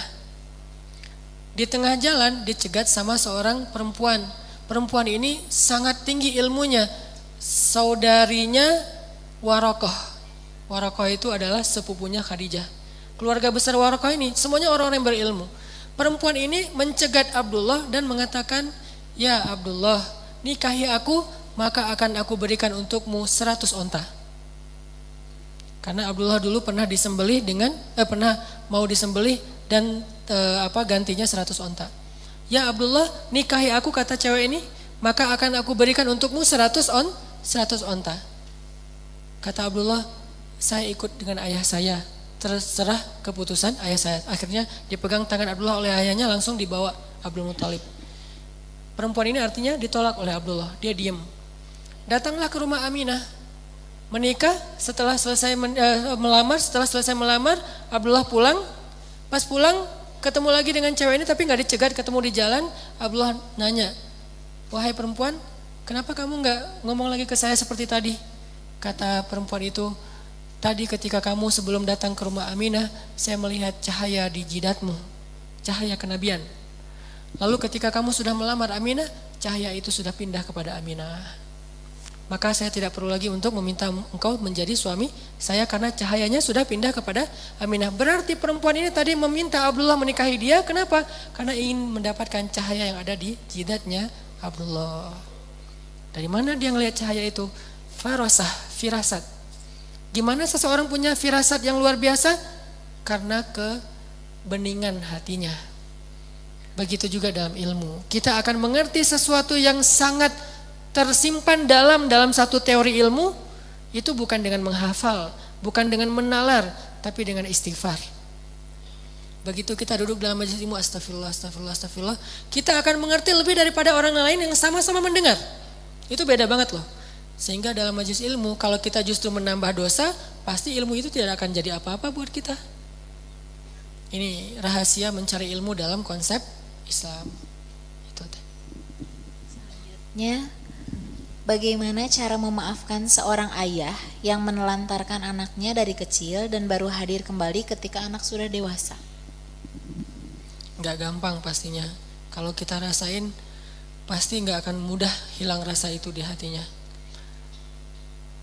Toh Nabi SAW juga butuh waktu kan untuk melakukan itu.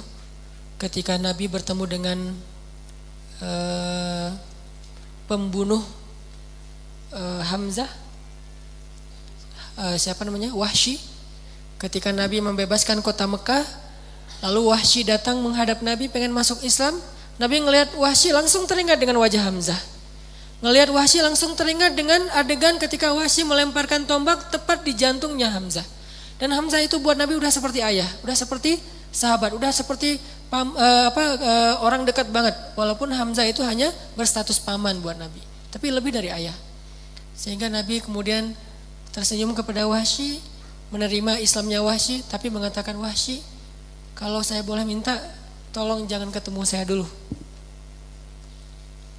Jagalah jarak kamu dengan saya nggak bisa ketemu kamu. Bukan Nabi masih marah kepada Wahsy, bukan Nabi masih dendam kepada Wahsy, bukan. Secara fitrah manusia, perasaan beliau secara manusia biasa, beliau tuh kalau ngelihat Wahsy selalu teringat Hamzah. Kadang ada cerita-cerita masa lalu kita, mungkin ayah pernah menyakiti ibu di depan kita, dan adegan itu nggak bisa kita lupain. Sehingga ketika ayahnya sudah berubah, kadang-kadang muncul lagi adegan itu. Kita tetap harus berusaha untuk melupakan, berusaha untuk bisa menetralisir perasaan, tapi itu kadang-kadang di luar kemampuan kita muncul. Maka yang kita lakukan adalah apa? Maafkan, itu adalah kewajiban kita. Menyambung silaturahim itu adalah kewajiban kita. Sedangkan perasaan yang tidak mampu kita kendalikan, la yukallifullahu nafsan illa wus'aha. Allah tidak membebani kita kecuali sebatas kemampuan kita. Ada perasaan yang nggak sanggup kita lupain sekaligus, tapi kita harus terus berusaha. Cuman nggak bisa sekaligus. Karena setelah beberapa saat akhirnya Nabi menerima Wahsy. Tapi butuh waktu. Kadang kayak gitu juga. Saya nggak ngomong ideal terus perfeksionis, instan, enggak. Segala sesuatu itu butuh proses. Cuman ada orang yang mau menjalankan proses itu dan berusaha, ada orang yang pasrah aja dan pasif, enggak mau menjalankan proses. Kalau yang sudah menjalankan proses, walaupun dia butuh waktu, Allah mengatakan la yukallifullahu nafsan illa wus'aha. Tapi kalau yang pasif, pasrah, enggak mau ngejalanin proses, berarti dia zalim terhadap dirinya dan orang lain. Tergantung nih, kita udah berusaha belum? Memaafkan, menyambung silaturahim. Kalau ada perasaan gak nyaman, kita coba, mungkin gak bisa langsung tersenyum, tapi prosesnya kita jalanin. Karena kasus ini udah kasus yang sangat berat. Beda dengan kasus sehari-hari, mungkin beda pendapat, cuman salah ngomong. Itu mah prosesnya saya kira gak butuh lama-lama ya. Tapi kalau yang kayak gini nih, kasus pembunuhan, kasus kezoliman, kasus ditelantarkan, ya butuh waktu lah. Tapi tetap berusaha, jangan diam aja. Pertanyaan keempat, Ustadz katanya tidak boleh membedakan warna kulit, keturunan, jabatan, dan lain-lain. Tapi mengapa pada kenyataannya hal ini justru yang semakin kencang di kalangan muslim? Apakah memutus silaturahim jika meninggalkan teman-teman seperti ini? Ini fitnah, gak ada yang kayak gini. Jangan sampai kita termakan fitnah bahwa orang Islam itu makin taat, makin rasis, makin taat, makin radikal, makin taat, makin belajar Islam, makin benci kepada beda agama. Nggak ada itu. Realitasnya nggak kayak gitu. Itu pemberitaan, bukan realitas. Coba lihat deh realitasnya. Yang terjadi justru sebaliknya. Kalau ada yang kayak gitu, itu bukan ajaran Islam, itu ketidakfahaman orang tersebut, oknum. Sehingga jangan sampai kita jadi pundung belajar Islam karena takut jadi kayak dia. Pasti dia masih puber hijrah, puber hadis. Kadang-kadang orang lagi puber kan ekspresinya macam-macam ya. Jangan dia yang dilihat, tapi lihat yang udah mateng. Kalau ngelihat yang masih puber pasti nggak akan nyaman. Namanya orang lagi mencari orbitnya pasti beda-beda. Tapi kalau ngelihat yang udah mateng, insya Allah nggak akan kayak gitu. Justru sebaliknya, saya justru ngelihat orang setelah makin paham agama, justru rasa kasih sayangnya lebih besar dan emosinya harus lebih ketahan. Mungkin kalau kita nggak yakin sama pembalasan akhirat, kita udah ngezolimin orang lain. Kenapa kita nahan diri dari menzalimi orang lain, ngatain orang lain dan seterusnya? Karena kita yakin ada pembalasan nanti di akhirat. Itu menurut saya hanya fitnah aja dan hanya isu doang, gak ada yang kayak gitu. Walaupun ada satu dua lebih kepada oknumnya, dan jangan mengeneralisir. Karena masih banyak di luar sana orang-orang yang makin belajar Islam makin rahim, makin kasih sayangnya makin luas. Masih banyak di sana kelompok-kelompok kaum muslimin, bisa dia ormas, bisa dia organisasi DKM atau apapun lah, MT, yang makin belajar Islam tuh dia makin banyak manfaatnya. Dulu dia hidup buat dirinya sendiri, sekarang setelah dia hijrah, dia hidup untuk menolong orang lain. Itu banyak banget kasusnya. Jadi jangan sampai nilai setitik ya membuat semuanya jadi rusak satu belanga, jangan. Pertanyaan terakhir, Ustadz, saya istri sudah menikah 2 kali. Suami pertama KDRT, kemudian kami pisah. Yang kedua sangat baik, tapi kurang paham agama. Saya tidak bisa mengajak untuk ke kajian, tapi dia juga tidak pernah melarang. Harus bertahan atau bagaimana, Ustadz? Bertahan dong. Emang dia bisa jamin yang ketiga lebih baik? Bertahan, bersabar, itu masih Masya Allah dikasih suami yang udah baik, udah perhatian. Hanya masalah mungkin belum ada rasa tertarik untuk dengar taklim. Atau mungkin dia diam-diam sebetulnya dengar lewat streaming kali. Karena ada teman saya ya, dia tuh diajak ikut taklim tuh susah banget, gak mau datang. Mungkin karena gengsi tadi. Tapi suatu saat pas kajian kita kan pakai streaming, live streaming gitu. Streamingnya keganggu, dia ngajapri ke teman saya, itu streamingnya kenapa keganggu? Ketahuan ternyata dia streaming selama ini. Jadi ada orang yang kayak gitu, jadi gak usah dijudge dulu bahwa dia itu gak mau belajar. Mungkin cara dia belajar beda sama kita. Gak selalu harus sama, mungkin ibu-ibu tuh belajarnya dengan ikut taklim. Kalau suami dengan baca. Ibu-ibu belajarnya dengan langsung dengar ceramah. Kalau suami konsultasi dengan ustadznya, bisa japri-japrian. Banyak cara kan? Nah, kalaupun cara-cara yang tadi saya sebutkan nggak ada di suami kita, bukan berarti dia layak ditinggal. Itu bukan alasan untuk kita minta cerai. Kita belum dikasih suami yang seperti, maaf mungkin kalau Asia itu dikasih suami yang Firaun kan, masih sabar. Suami kita jauh, bahkan nggak bisa disamain sama sekali. Jadi kalau Asia aja sabar, sampai Allah memberi Asia surga, padahal Asia masih di dunia tuh. Asia masih di bumi, tapi Allah udah nyediain surga buat Asia. Bisa dibilang satu-satunya perempuan yang pernah melihat surga langsung dari dunia, dari bumi, itu Asia. Kakinya masih di tanah, tapi dia ngelihat surga langsung. Itu Asia. Kenapa? Balasan buat seorang istri yang sabar terhadap suami. Apalagi ini suaminya gak ada masalah besar, kecuali dia belum berkenan untuk datang dalam satu majelis ilmu. Doakan, ajak. Mungkin kita harus cari majelis ilmu yang cocok buat dia. Karena laki-laki itu kadang-kadang unik. Dia kalau nggak segampang perempuan untuk bisa menerima satu hal yang baik. Penuh pertimbangan kadang-kadang. Nggak cocok dengan ustadznya lah, terlalu logis yang disampaikan saya udah tahu kok gitu-gitu. Jadi mungkin kita harus mencari taklim, majelis atau ustadz yang cocok dengan suami kita. Jangan sampai ditinggalkan hanya gara-gara alasan nggak mau ngaji. Itu bukan alasan bercerai. Terakhir sebelum ini saya tadi teringat satu kisah tentang jangan malu untuk menerima nasihat, kisah Umar bin Khattab. Jadi Umar bin Khattab itu pernah ya lagi jalan sebagai Amirul Mukminin, sebagai presiden, lagi jalan gitu, lagi jarambah, lagi belusukan. Tiba-tiba di tengah gang dicegat sama seorang nenek-nenek. Langsung gini. Umar berhenti, turun dari ontanya. Ada apa, Nek? Kata Umar. Wahai Umar. Terus pas panpresnya udah marah-marah nih. Nenek minggir, ini udah RI 1 lewat misalnya. Gak boleh macam-macam. Kata Umar, biarin, kalian gak kenal siapa nenek ini. Siapa nenek tersebut? Dia adalah perempuan yang gara-gara dia turun pembukaan surat Al-Mujadilah, yaitu Khawlah bintu Sa'labah. Dia bilang, ya Umar, kamu itu dulu cuma anak kecil yang kami panggil Umair. Jadi Umar kecil namanya Umair, pakai Y. Dulu kamu cuma anak kecil, bocah, ingusan yang kami panggil Umair. Lalu Allah Subhanahu wa taala memberi kamu badan yang bagus, fisik yang kuat, sehingga kamu dikenal dengan panggilan Umar, orang yang gagah. Lalu Allah memberikan kepada kamu hidayah sehingga kami memanggil kamu Al-Faruq yang membedakan hak dan batil. Lalu Allah memberikan kamu imarah, kekuasaan, sehingga kami memanggil kamu Amirul Mukminin. Pada dasarnya kamu bukan siapa-siapa, Allah yang menjadikan kamu seseorang. Baik Nek, baik. Akhirnya pergi Umar. Orang-orang bertanya, ya Amirul Mukminin siapa dia? Dialah perempuan yang karena dia turun ayat Al-Quran, yang karena dia suaminya dimarahi oleh Allah, yang karena dia Allah memperbaiki fatwa Rasulullah yang waktu itu keliru. Ini artinya buat seorang Umar, tahulah nasihat sederhana banget kan ya. Nggak mungkin juga Umar jadi sombong, jadi sok pamer, jadi gaya mentang-mentang jadi presiden. Enggak, tapi walaupun yang dinasihati oleh ibu itu bukan kesalahan Umar nggak kayak gitu, tetap Umar menerima. Kadang-kadang kan kalau kita dinasihatin dan kita nggak ngerasa kayak gitu, kita ngebantah ya. Enggak kok, saya nggak kayak gitu, enggak. Nasihat, walaupun kita nggak ngerasa kayak gitu, terima aja. Karena nasihat itu bukan tuduhan. Kecuali ibu ini mengatakan, Umar kamu sombong, baru Umar akan tabayun. Tapi kan ibu itu nggak bilang Umar sombong kan. Ibu itu hanya mengingatkan Umar supaya tidak sombong, maka terima aja.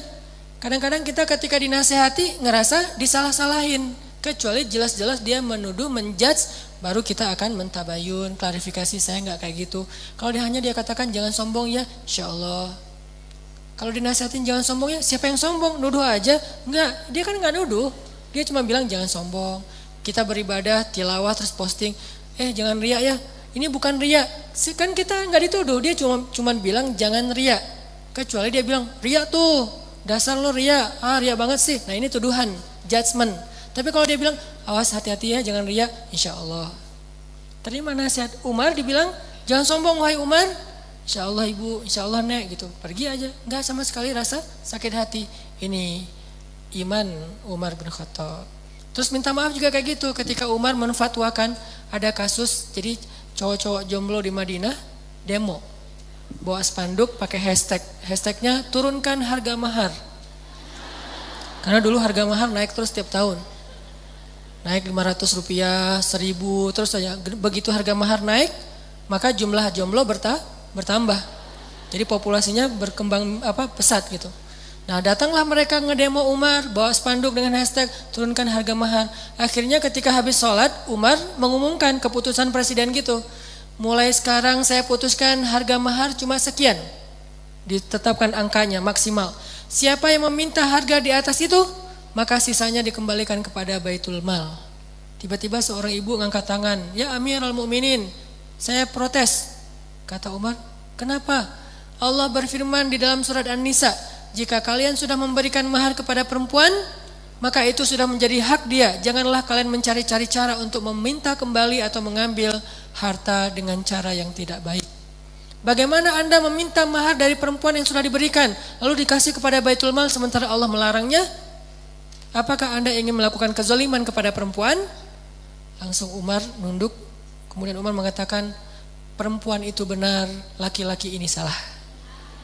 Ini namanya melawan ego. Perempuan itu benar, laki-laki ini salah. Langsung merendah, gak mau menyebut saya Amirul Mukminin, tapi laki-laki. Perempuan itu benar, laki-laki ini salah. Banyak orang yang lebih mengerti ilmu agama daripada Umar bin Khattab. Wahai kaum muslimin, tenang, saya ralat. Diralat langsung. Mulai sekarang saya hanya menghimbau, jangan tinggi-tinggi maharnya, kasihan laki-laki itu banyak yang jomblo loh, udah pada demo gitu. Udah gak jadi keputusan lagi presiden, bukan lagi peraturan, hanya himbauan. Tapi di sini kan kelihatan Umar itu orangnya terbuka banget kan, lapang dada banget, ditegur di depan umum, diposting di media bahwa presiden ini salah, Umar ngakuin. Nggak ada yang satupun yang disakiti, ditangkap atau apa enggak, karena Umar bin Khattab mukmin yang lapang dada, yang bisa melawan dan meredam egonya. Mudah-mudahan kita bisa seperti itu insya Allah. Selanjutnya kita tutup dengan muhasabah doa.